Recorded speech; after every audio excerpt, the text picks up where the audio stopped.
Hi everybody, my name is John and I'm about to start a series of lectures on the 12 steps of recovery. Um, but today what I want to do with you is a primer on those 12 steps.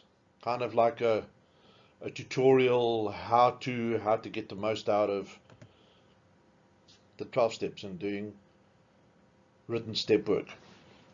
I just off the bat want to say I'm not speaking on anybody's behalf. I'm not speaking on behalf of AA or NA or any of the A's or anybody else. I'm speaking from my personal experience with the 12 steps, having done my own step work, um, practicing my own 12-step program, and also taking many men and women over the last 15 years through parts of the 12-step recovery program.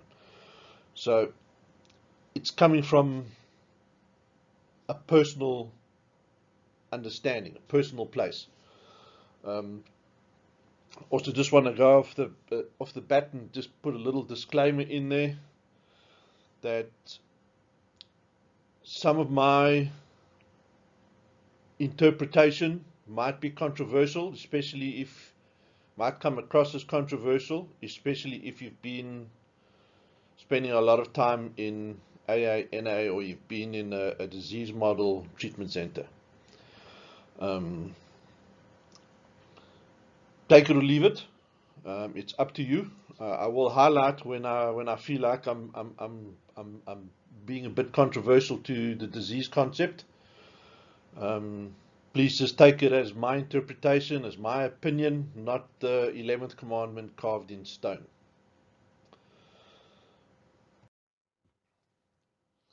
What I've found when doing step work with people is they don't understand the purpose of step work.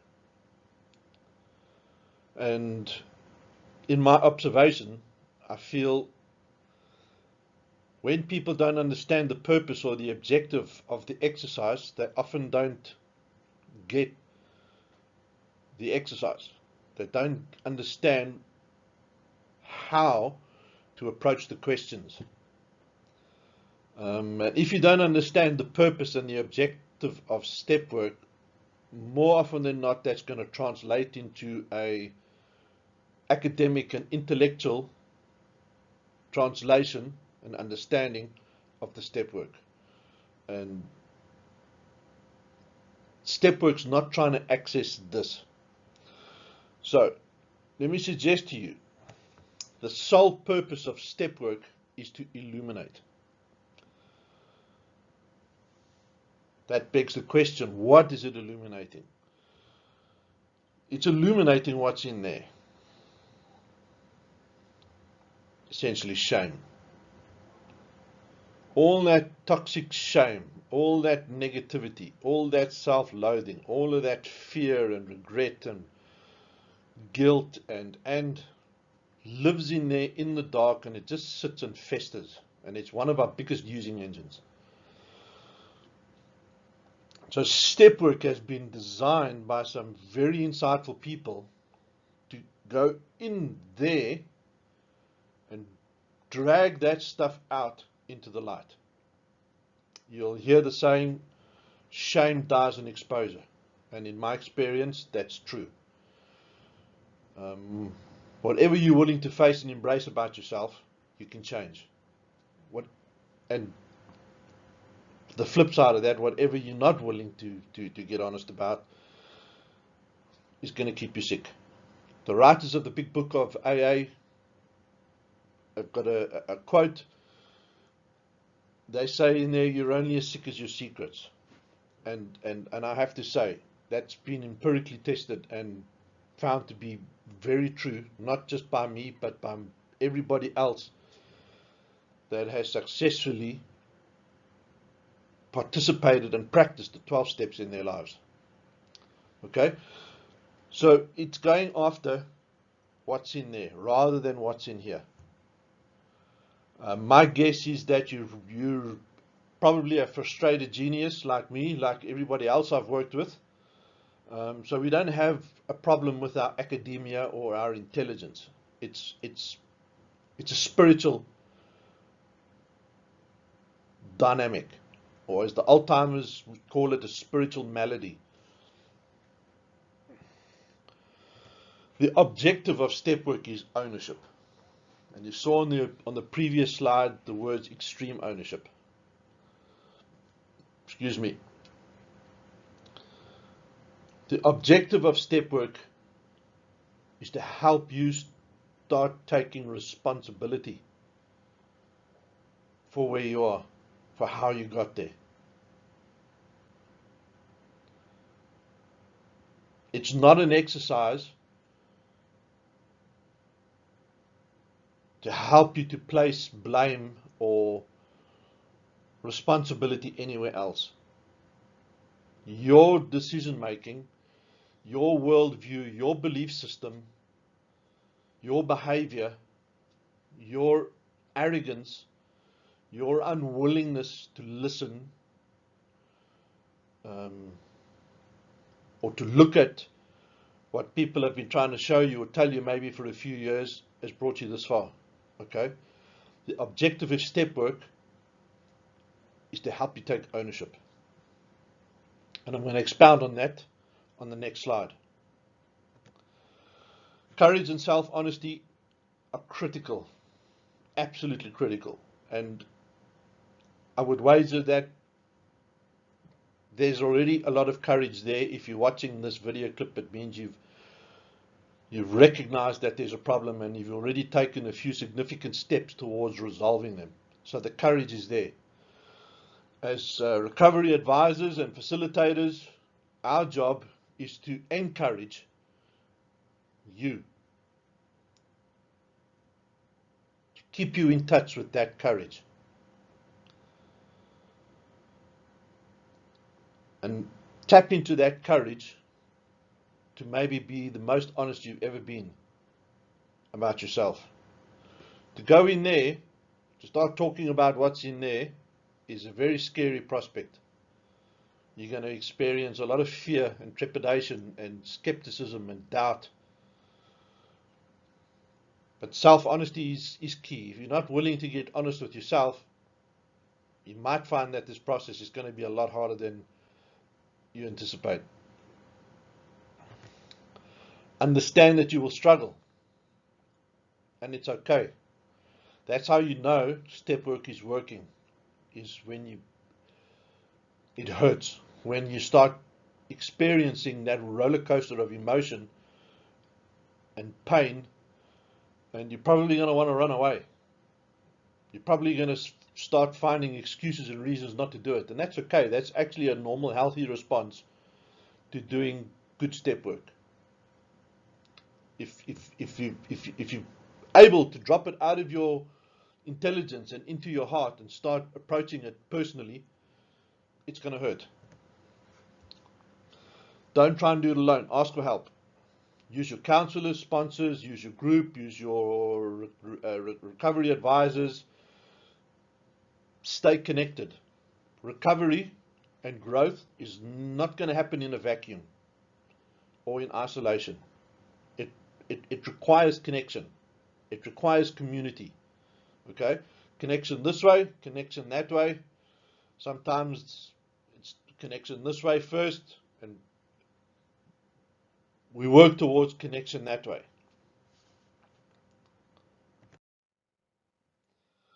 So step one is all about building a foundation. Starting with a solid foundation. And in order to do that, you need to build your step work program, your recovery program on three fundamental understandings of powerlessness, unmanageability, and insanity. You've got to prove to yourself what these three things mean in your life. Okay? This is critical stuff. You can't be vague here.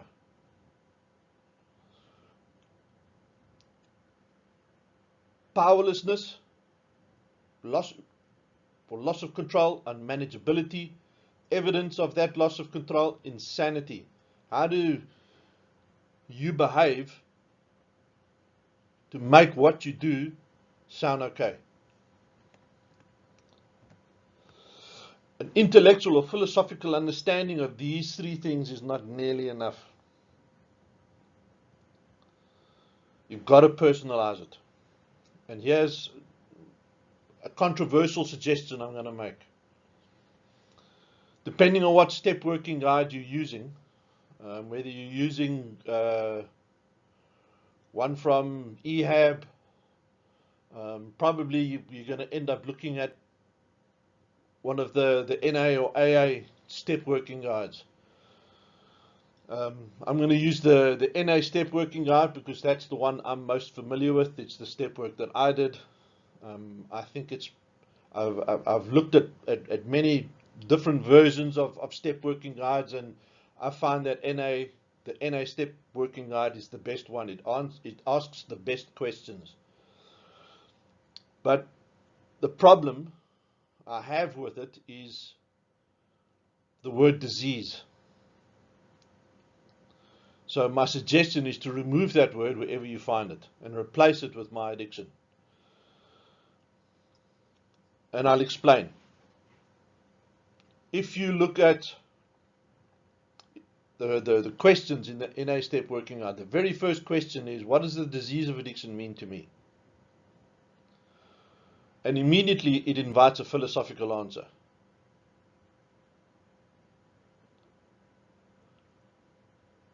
And philosophical answers aren't good enough. Now, if I replace it with my addiction, what does my addiction mean to me? That invites a much more personal answer. I can get much more honest and much more personal with that question. Okay? And you'll see this through the NA step working guide. So I'm not a big fan of the disease concept or the disease model of working with addictions. I'm going to say that outright. But that's me. If you're comfortable there, c'est la vie. But I'm not a big fan because I feel it takes away a lot of responsibility from you. And I feel it's a label. We don't need labels. We need freedom. Step work has always got to be very, very detailed about your thinking, about your behavior, about your intent, consequences, outcomes, feelings or lack of feelings. Okay? Especially about your intent. We don't want to look at our intent. We don't want to acknowledge that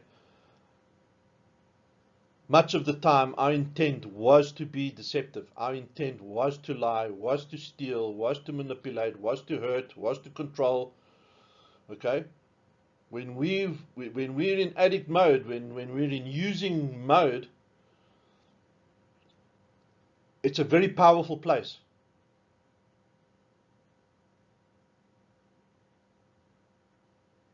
Paradoxically, they call it powerlessness.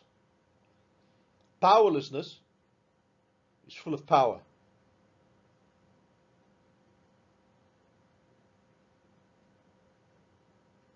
Because you're going to end up behaving in ways you wouldn't normally behave. So the answers must be very detailed. Be very specific. Always try to include a detailed personal story that incorporates what the question or theme of questions is trying to show you.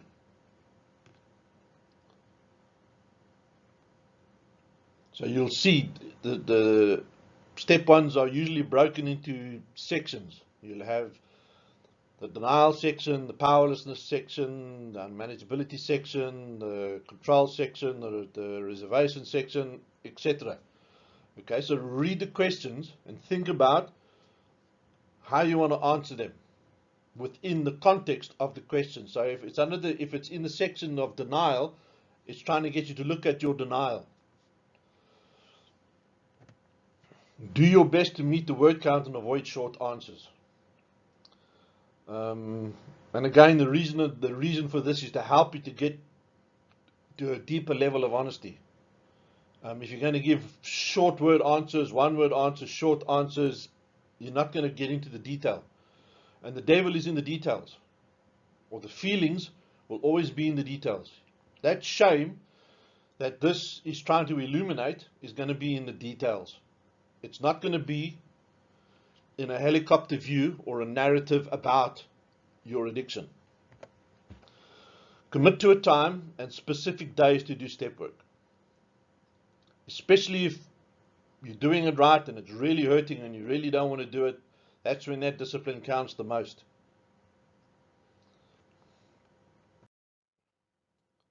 Here we have a blueprint.